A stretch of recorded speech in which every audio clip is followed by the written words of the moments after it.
Hi! In this audio I will read a chapter of the book The Miracles of Your Mind by Joseph Murphy. This is a public domain book available on the internet and here on YouTube. Take a look at my playlist, Miracles of Your Mind, for the other chapters. And make sure you subscribe to my channel, like this video and hit the bell button to receive more updates. Now, without further ado, let's get into it. Chapter 7. Overcoming Fear Through the Subconscious Mind. Emerson said, "Do the thing you fear, and the death of fear is certain." There was a time when the writer of this chapter was filled with unutterable fear when standing before an audience.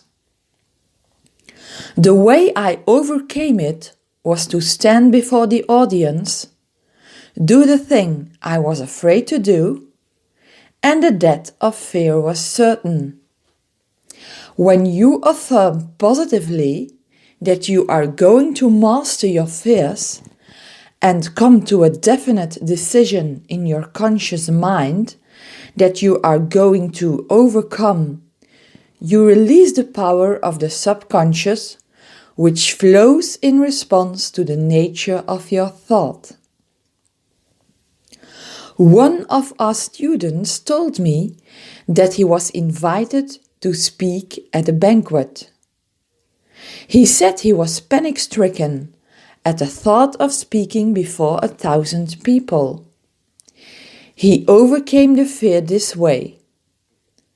For several nights he sat down in an armchair for about 5 minutes and said to himself slowly, quietly and positively, "I am going to master this fear.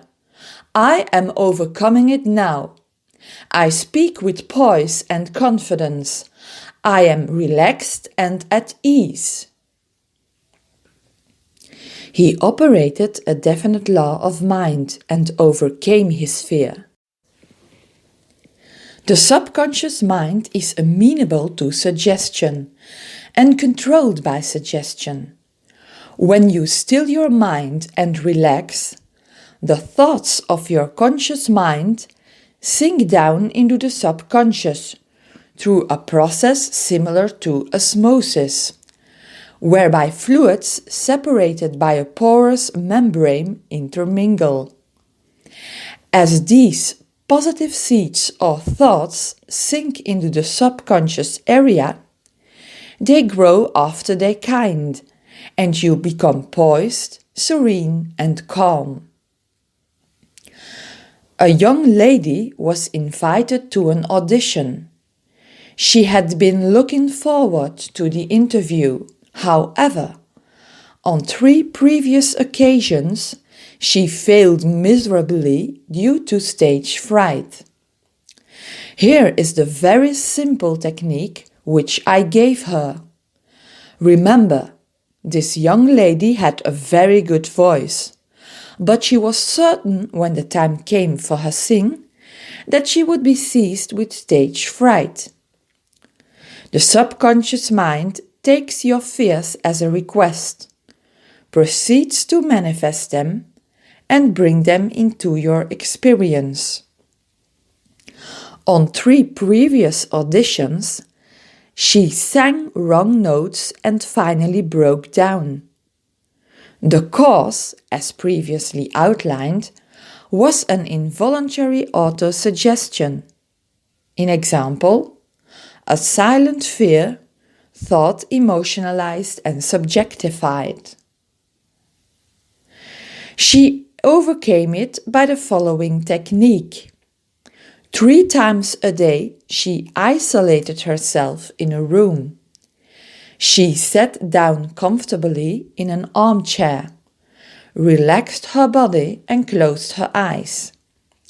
She stilled the mind and body as best she could. Physical inertia favors mental passivity. and renders the mind more receptive to suggestion. She counteracted the fear suggestion by its converse, saying to herself, "I sing beautifully. I am poised, serene, confident, and calm." She repeated this statement slowly, quietly, and with feeling from 5 to 10 minutes at each sitting. She had 3 such sittings every day, and one immediately prior to sleep. At the end of a week, she was completely poised and confident, and gave a remarkable, wonderful audition. Carry out the above procedure with assurance and conviction, and the death of fear is certain.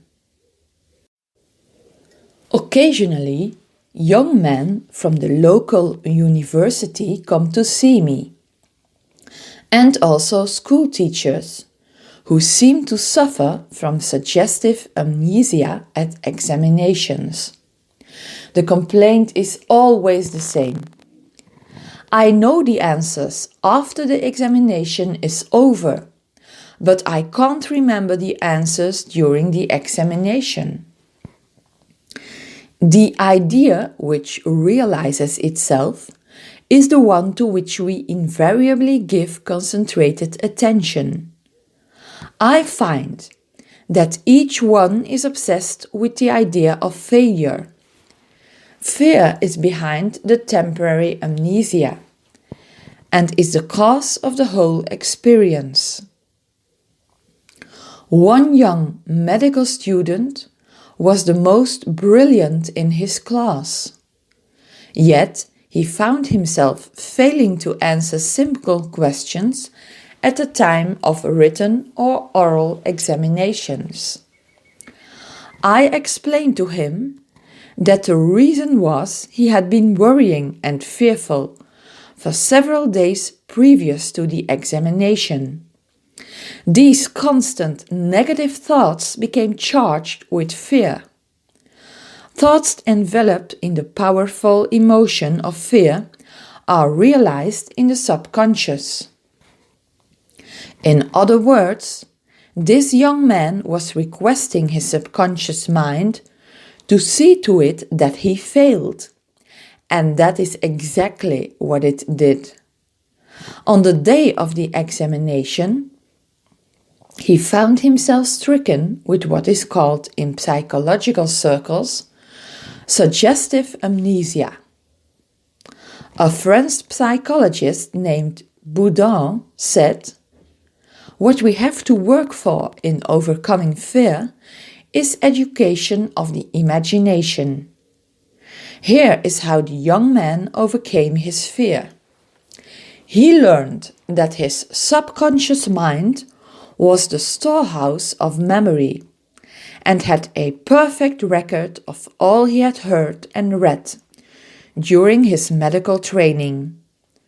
Moreover, he learned that the subconscious mind was responsive and reciprocal. The way to be and report with it was to be relaxed, peaceful, and confident. Every night and morning, he began to imagine his mother, congratulating him on his wonderful record. He would hold an imaginary letter from her in his hand and read congratulatory words. He would also feel the letter in his hand. As he began to contemplate the happy result, he called forth a corresponding or reciprocal response or reaction in himself.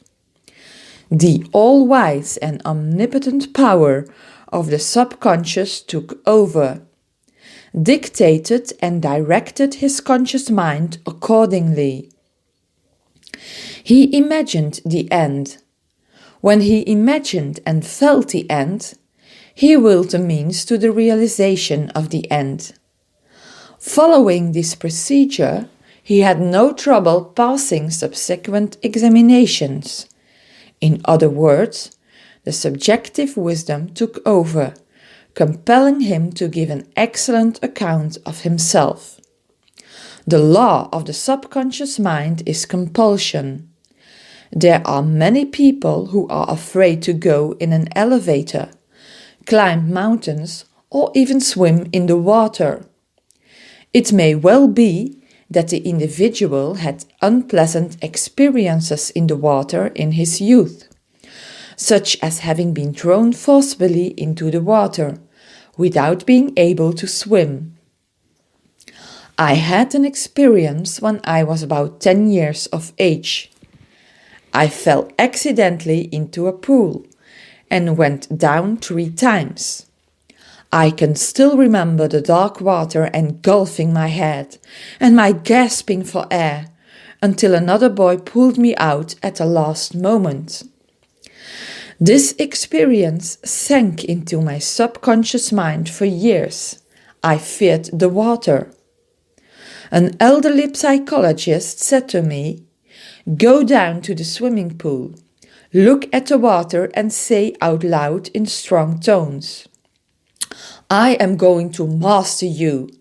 I can dominate you.' Then go into the water, take lessons and overcome it." This I did. I learned that when you do the thing you are afraid to do, fear disappears. It was only a shadow in my mind. When I assumed a new attitude of mind, the omnipotent power of the subconscious responded, giving me strength, faith, and confidence, enabling me to overcome. I used the subconscious mind to the point where it began to use me. Following is a process and technique for overcoming fear which I teach from the platform. It works like a charm. Try it. Suppose you are afraid of the water, or a mountain, an interview, an audition, or you fear closed places. If afraid of swimming, begin now to sit still for 5 or 10 minutes, for 3 or 4 times a day, and imagine you are swimming. Actually, you are swimming in your mind. It is a subjective experience. Mentally, you have projected yourself into the water.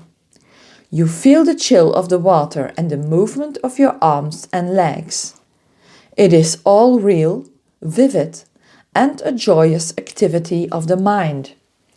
It is not idle daydreaming, for you know what you are subjectively experiencing in your imagination will be developed in your subconscious mind. Then you will be compelled to express the image and likeness of the picture you impressed on your deepened mind. This is the law of the subconscious. As you continue to discipline your mind this way, you are mentally immersed in the water and happy in it. Consequently, the fear passes. You will enter the water physically. I might say you will be compelled to give a good performance. You have consciously called upon the wonderful power of your subconscious, which is all-wise and powerful.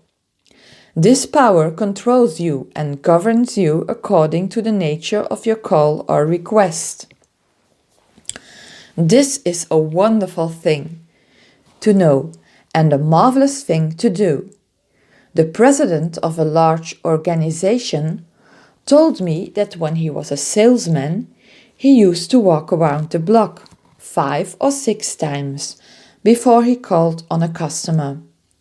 The sales manager came along one day and said to him, "Don't be afraid of the boogeyman behind the door. There is no boogeyman. It's a false belief." The manager told him that whenever he looked at his own fears, he stared them in the face and stood up to them, looking them straight in the eye. Then they faded and shrank into insignificance. Go out now and face that thing you are afraid of. If you are afraid to take that position, take it.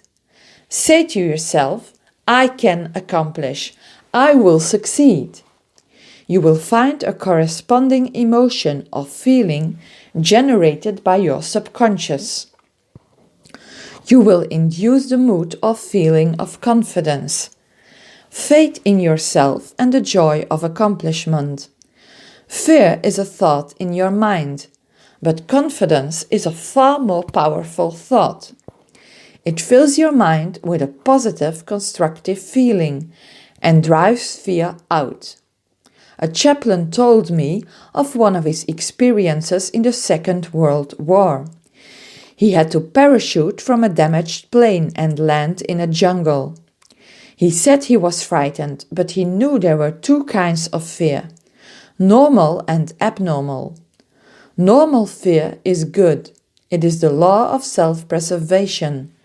It is the subconscious mind telling you something must be done. It is sort of an alarm system that tells you to get out of the way of an oncoming car. The chaplain said, I began to talk to myself saying, John, you can't surrender to your fear. Your fear is a desire for safety or security, for a way out. He said that he knew there was a subjective intelligence which led the birds to their food and told them where to go in summer and winter. He began to claim, infinite intelligence, which guides the planets in their course, is now leading and guiding me out of this jungle. He kept saying this out loud to himself for 10 minutes or more. Then he added, something began to stir inside me. A mood of confidence began to seize me, and I began to walk. After a few days, I came out, miraculously, and was picked up by a rescue plane. His changed mental attitude saved him. His confidence and trust in the subjective wisdom and power within him was a solution to his problem. He said, had I begun to bemoan my fate and indulge my fears, I would have succumbed to the monster fear and probably have died of fear and starvation. Whenever fear comes, go to the opposite immediately in your mind. To indulge in fear thoughts constantly and to engage your mind constantly with negative thoughts result in abnormal fear, obsessions, and complexes. To engage the mind with all the difficulties of your problem will only instill more fear until it assumes a size of catastrophic proportions. Finally, there comes a sense of panic and terror, weakening and sickening you. You can overcome fear of this nature when you know that the power of your subconscious can always change the objective conditions. Go within, claim and feel your good, the solution. Know there is an infinite intelligence which responds and reacts to your thought and feeling. Imagine the end. Feel the thrill of victory. What you subjectively feel and imagine as true is the inner evidence of what will take place objectively. Your subconscious can free you. When fear thoughts come, contemplate a solution, the happy ending. Never fight negative or fearful thoughts. Always turn on the lamp of love, peace, and confidence within you. Most of our fears are imaginary. The general manager of an organization told me that for 3 years he feared he would lose his position. He was always imagining failure. The thing he feared did not exist. Safe as a morbid, anxious thought in his own mind. His vivid imagination dramatized the loss of his job until he became nervous and neurotic. Finally, he lost his position. He was asked to resign. Actually, he dismissed himself. His constant negative imagery and fear suggestions to his subconscious mind caused the latter to respond and react accordingly. It made him make mistakes and foolish decisions, which resulted in his failure as a general manager. The thing this man feared did not exist.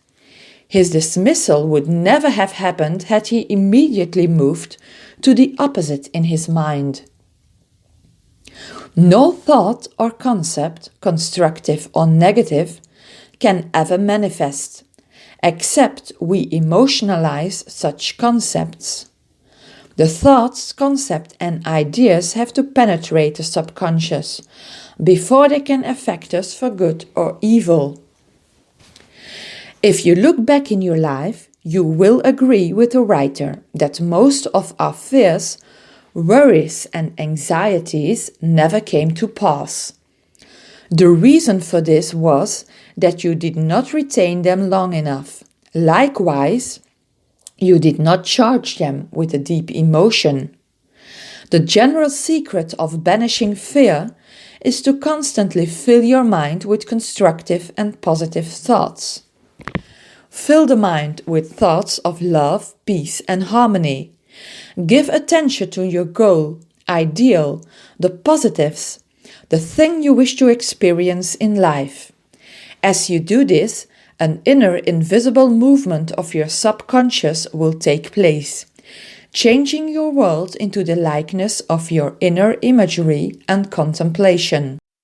During a recent round-the-world lecture tour, I had a 2-hour conversation with a prominent government official. He had a deep sense of inner peace and serenity. He said that all the abuse he receives politically from newspapers and the opposition party never disturbs him.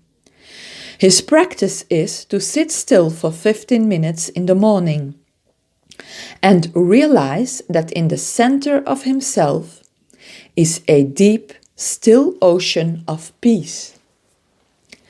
Meditating in this way, he generates tremendous power, which overcomes all manner of difficulty and fear. Some months ago, a colleague called him at midnight and told him that a group were plotting against him. This is what he said to his colleague: "I am going to sleep now in perfect peace. You can discuss it with me at 10 a.m. tomorrow." Notice how calm he was, how cool, how peaceful. He didn't start getting excited, tearing his hair or wringing his hands. At his center, he found the still water, an inner peace, and there was a great calm. Your mind is composed of 2 areas: the conscious mind, where we reason, and the great unconscious or subconscious depths, which somewhat resemble the ocean into which many forgotten fears and false beliefs are lodged. I met a man who came to my hotel in New Delhi, India, for consultation. He was from the British Isles. He had acute sinusitis, a deep sense of grief, and was haunted by unknown fears. I found in talking to him that he hated his father for many years, because the father had bequeathed all his estate to his brother. This hatred developed a deep sense of guilt in his subconscious mind. Because of this guilt, he had a deep hidden fear of being punished. This complex expressed itself as migraine and sinusitis in his body. Fear means pain. Love and goodwill mean peace and health. The fear and guilt which this man had were expressed as disease or lack of ease or peace. The mucous membranes of his nose were always inflamed. This young man realized that his whole trouble was caused by his own sense of guilt, self-condemnation and hatred. His father had long since passed on to a higher dimension of life. Actually, he was poisoning himself through hatred. He began to forgive himself. To forgive is to give something for. He practiced saying, "I completely forgive my father. He did what he believed right according to his light. I release him. I wish him peace, harmony, and joy. I am sincere. I mean it." Then he cried for a long time. That was good. He lensed the psychic wound, and all the psychic pus came forth. His sinusitis disappeared. I have had a letter from him saying that the migraine attacks have ceased altogether. The fear of punishment, which was lurking in his subconscious mind, has now disappeared. Use this perfect formula for casting out fear. I sought the Lord, and he heard me, and delivered me from all my fears. The Lord is an ancient word, meaning your subconscious mind. Learn the powers of your subconscious, how it works and functions. Master the techniques given you in this chapter. Put them into practice now, today. Your subconscious will respond and you will be free of all fears. I sought the Lord, and he heard me, and delivered me from all my fears. This is the end of the audiobook, The Miracles of Your Mind by Joseph Murphy. Take a look at my Miracles of Your Mind playlist for the previous chapters. And make sure you like this video, share it with your friends, subscribe to my channel and hit the bell button to receive future updates. I wish you a fantastic day, and I see you in the next video.